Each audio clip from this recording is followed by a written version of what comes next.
Hello everybody, my name is William. Welcome back to Microsoft Flight Simulator 2020. Today we're going to be taking a look at a new aircraft from DC Designs, the Stearman PT-17.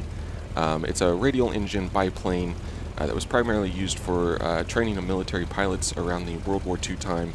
It's built in the 30s, 40s, that kind of era. They built tons of these things and trained a lot of pilots in them, I'm sure. But it is a pretty cool little aircraft. So we're going to be taking it out, taking a look at how it looks, how it sounds, and ultimately how it flies, and just kind of giving my opinion on it as well. Try and show you guys a little bit of this if you're interested in buying it. It might help you get a little bit of insight into how it is. So I hope you all do enjoy. If you do, giving the video a like really does help me out a ton. Let's get into it. Alright everyone, we're on the ramp here in Pensacola, Florida. I figured this was a fitting place to take this thing out for a test spin. Somewhere it probably was based back in the day, training all sorts of pilots.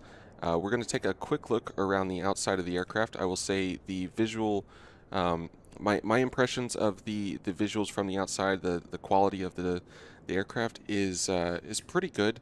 This is a simple airplane. It's a trainer. There's not a whole lot of complexity with it. So with that, there's not a whole lot of really things to detail, in my opinion. But the wing looks really good, in all honesty. The just kind of where you can see the spars all the way through the wing. I do like that. The gear looks very clean. You can see the detail in it, but there's not a whole lot there. Once again, it's a pretty simple system. The engine is one of the things. It did kind of surprise me. There's quite a bit of detail here on the engine, and it does look really good. It's a little bit weathered as well. The prop is very weathered. I think I'm a fan of that kind of thing. It gives it some character for sure. But really, it is it's nicely detailed up here, and honestly, it kind of exceeds what I was expecting, especially for the price point of this aircraft. So you get in a little bit closer, you can read all the text here on the side of the fuselage, or if you want to come up to the wing, you can read it there as well. There's not really a whole lot of blurriness. You do gotta kind of get a little bit up close and personal with some of this stuff to actually see it, but you would kind of expect that. I will say this livery looks gorgeous on the aircraft, and yeah, other than that, I mean, there's not really a whole lot to go over because there's not a ton to see on the outside of the plane, but I think for what this thing cost, you got to remember going through this entire thing. This plane was, I believe, $14.99 on the Just Flight store, which is where I bought my copy. And keeping that in mind, I'm impressed with the exterior of the aircraft. So we're going to go ahead and jump into the cockpit now. We'll kind of go over it, take a look at it, and get this thing started up and go for a quick spin. Okay, so we're in the pilot seat here of the Stearman. It is the back seat. You can see here on it says solo from rear only. So this is where you would sit primarily if you were flying. If you were an instructor as well, this would be your seat, and the student would sit in front of you. But if you're flying this thing solo, you'd be in the back of it. Taking a look just over the cockpit, general view. Once again, it's a simple plane, so you've got simple gauges and not a whole lot going on, but it does look it looks pretty good to me. I do think you know, this is primarily what you're going to be looking at whenever you look at the plane. Again, you can kind of take in the nice detail on the wing. It is really nice. You've got your fuel gauge right here, all these lines and wires and everything coming out, and your actual gauges and everything are all clearly readable. No blurriness, nothing like that, so thumbs up from me on that. We'll go over the gauges real quick. We've got a compass, altimeter, airspeed turn coordinator, vertical speed indicator, your engine RPM, your clock, and then this is, I believe, oil temperature and oil pressure gauge. Magneto switch, you've got your fuel switch basically on or off, open or close the tank. You do have radios down here and an altimeter as well. This is your control lock lever, which doesn't work. I'm not 100% sure on that one. That might just be something that's not really able to implement, but you can click it. Mixture throttle, and then your trim lever down there. You also got this little button here on the transponder. It doesn't look like it's clickable or anything. We'll just click it once and take a look outside. We are now all clad in our like World War II student kit or instructor kit. And if we go back in and we click it once again, it's more modern day.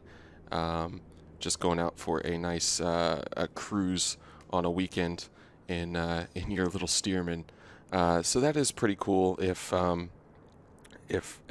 that kind of thing matters to you, you can also quite easily put someone in the front or the back of the plane by adjusting the weight in this menu. Anything over 100 pounds, your character will show up and also match whatever you have, depending on whether you have that button clicked to do era accurate attire or more modern if it's out like that. So you also have your this is your primer, engine starter, and then nav light and strobe light right there to kind of finish it off. So that's an overview of what the cockpit looks like. Once again, it's simple plane. Don't expect too much, but the quality of it, definitely think it is it meets my expectations and also kind of exceeds them. It really does. It really is nice that just everything that you need is visible, very clear and sharp for the way you would be flying this thing, which would be looking straight ahead like this. You've got all the information that you want. So we're going to go ahead and start the plane up now. We'll taxi straight ahead and take off, but we'll get it started and take a listen to the sounds a little bit more. So we're going to go our battery on. We'll put the magnetos onto both, open up the fuel, and throw that mixture to rich. We'll prime it a couple times here. And then, also parking brake there. It's clearly labeled, but our parking brake will set that, and then we will hit the starter.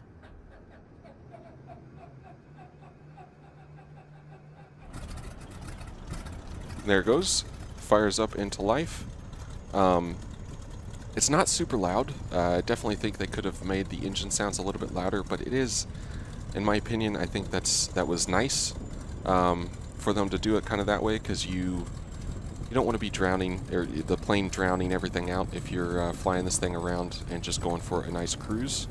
I will say, if you pull the power all the way back, this thing doesn't sound too happy at all, and it will die on you. So just giving it a little bit of throttle and powering it on up to just under about 1,000 RPM or somewhere like that. Get an idea what this thing sounds like from the cockpit.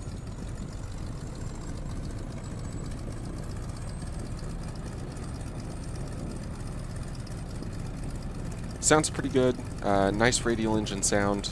We'll go ahead and click the avionics on here. You can see our radios down there and our transponder if you're flying on VATSIM, or if you really want to be crazy and take this thing out on like Pilot Edge or something like that and go for a flight.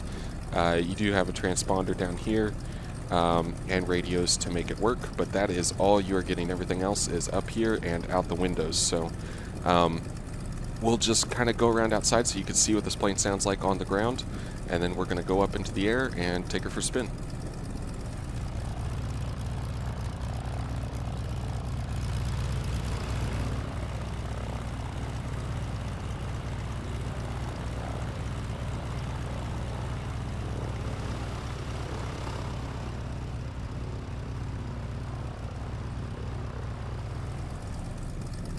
It is a pretty quiet plane on the exterior, especially in a low RPM.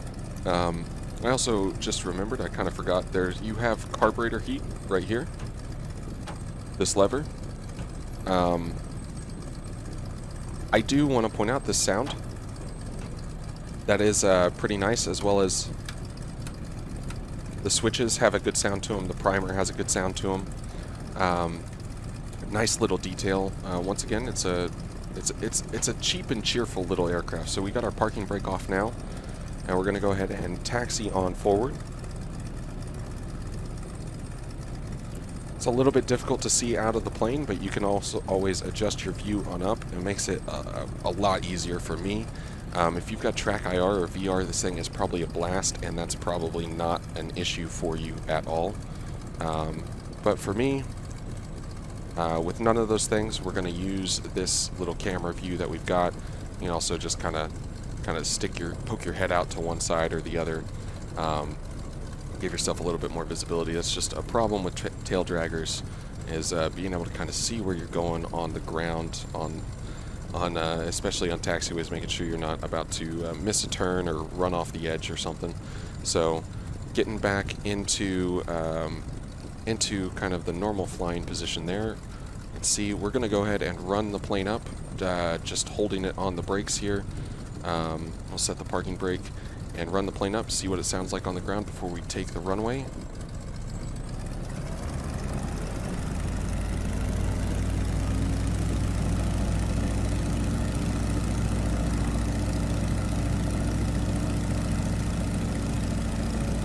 We can see a mag drop whenever we switch off of both.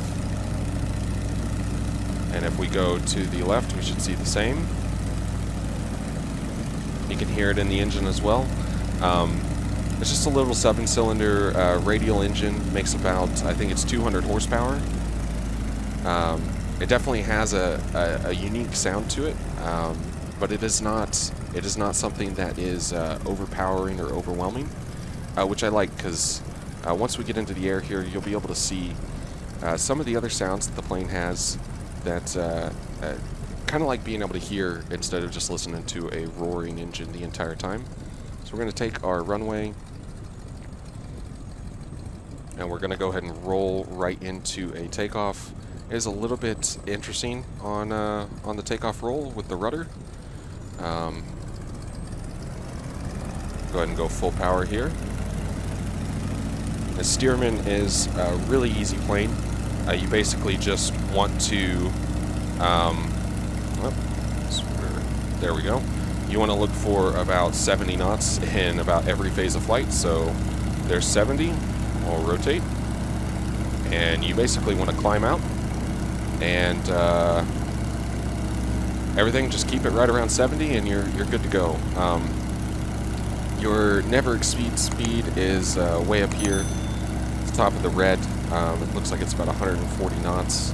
And your typical cruise, I think, is somewhere around the 90 knot, 100 knot range. We're going to go ahead and make our left turn, and we're going to go out towards the beach over here and give ourselves a little bit of trim up.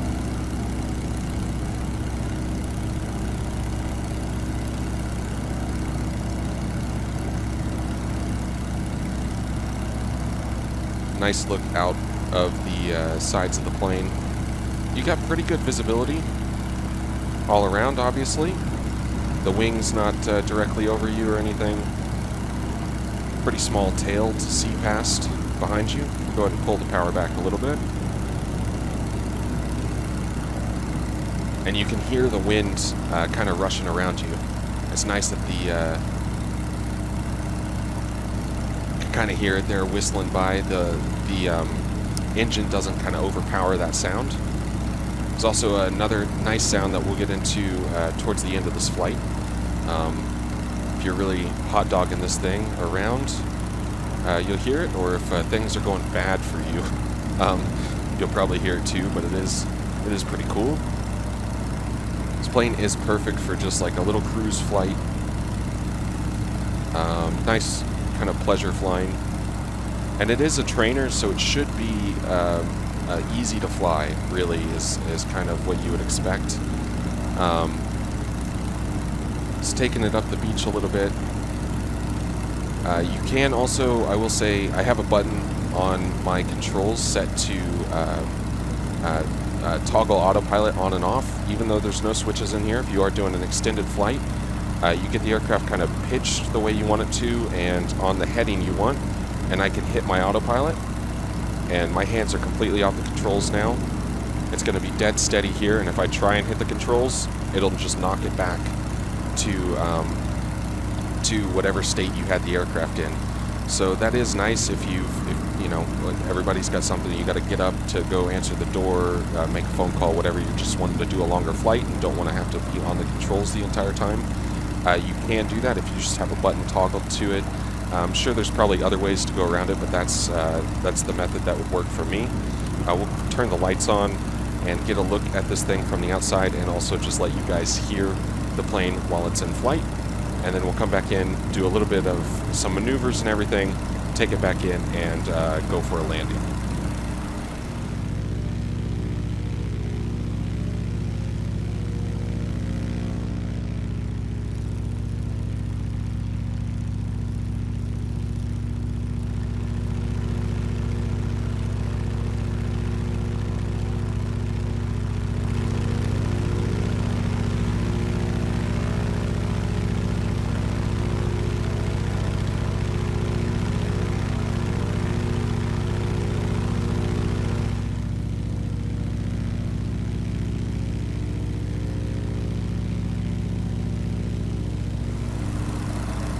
Really is a pretty plane.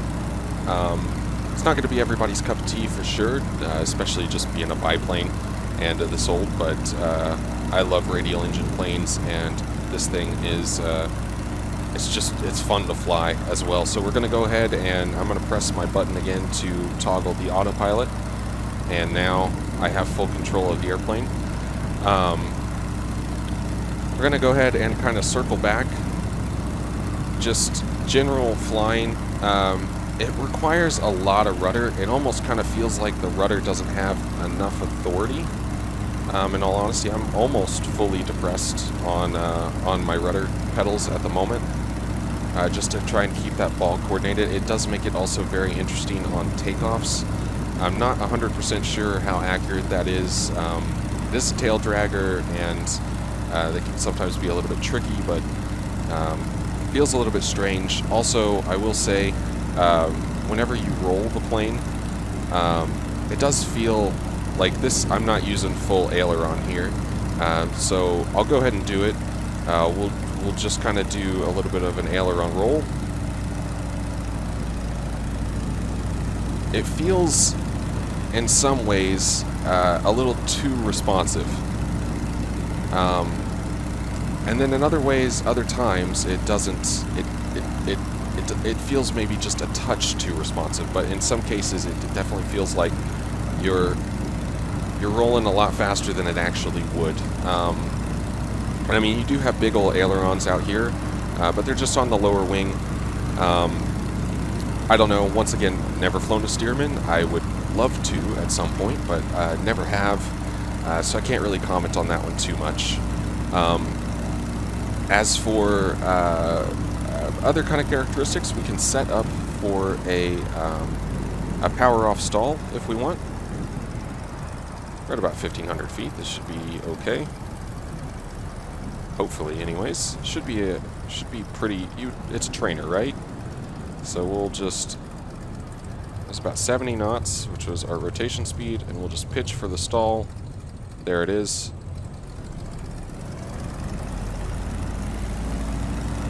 It was a pretty aggressive recovery, but we lost a good bit of altitude, but it was a really, really gentle stall. I already know that if I go for a power-on stall, it's going to be a little bit different, so we'll slow down. We'll climb back up to 1,500, slow down to 70 once more. And we'll go ahead and go full power and pitch for the stall, just hold it there. Got to put all the right rudder into it, and it wants to dip the wing really bad and kind of go into a spin.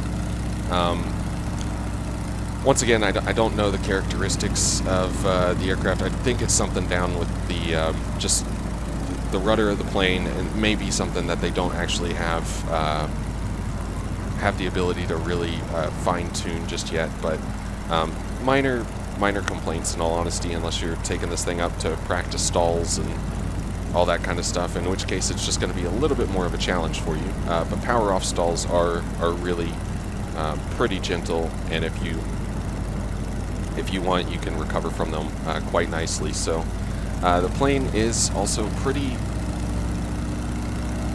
It requires quite a bit of energy management if you want to do some other maneuvers like loops and stuff like that. You don't have a huge amount of power like some modern acrobatic aircraft would have. It is a biplane, so you've got 2 wings. I mean, it's giving you a lot of lift and everything, but it's a 200 horsepower engine. It's a pretty light aircraft, but you do need a little bit of energy management to pull off some maneuvers, and I am not that great at them. So we're going to keep it. We're going to keep it as something else for you guys to try. If you're wanting to do loops and everything, it can do it. You're just going to have to be a little skillful with it. We are going to go for kind of a little bit of like a crazy split S, just because I want you guys to hear what this thing sounds like whenever you get up into the you're going too fast zone on your airspeed indicator. Listen for some creaks and stuff like that from the airplane. I think it's pretty darn cool. So we're going to flip this thing inverted. I'm going to build up some airspeed and basically pull out of it.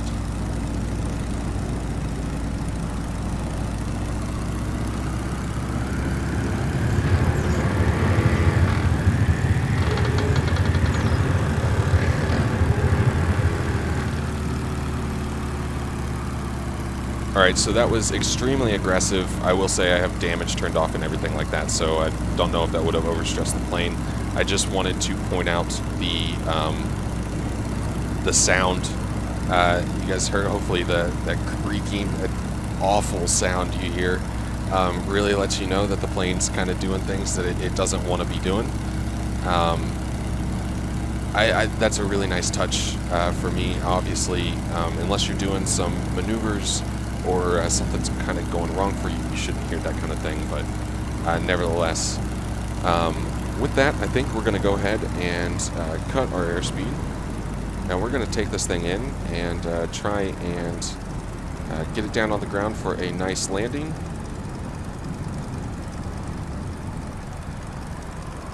We will line ourselves up here, and we're going to pull the throttle back. Try and see, that's full rudder deflection. Try and do a little bit of a slip. It just doesn't seem to have a whole lot of rudder authority, which is, like I said, I haven't flown a Stearman, but that is, I would kind of expect it to be a little bit more powerful than that. It seems like it is lacking a touch, especially whenever you're on takeoff and doing like power on stalls and stuff like that, or a slip in this case. So we're quite fast. We're doing 90 knots. It doesn't really bleed off airspeed too much when you're kind of descending down like this on low power. It just kind of maintains. I think it probably should bleed airspeed a little bit better, but you can always just raise the nose up and it starts coming off pretty decently. So we're up to about 80 knots.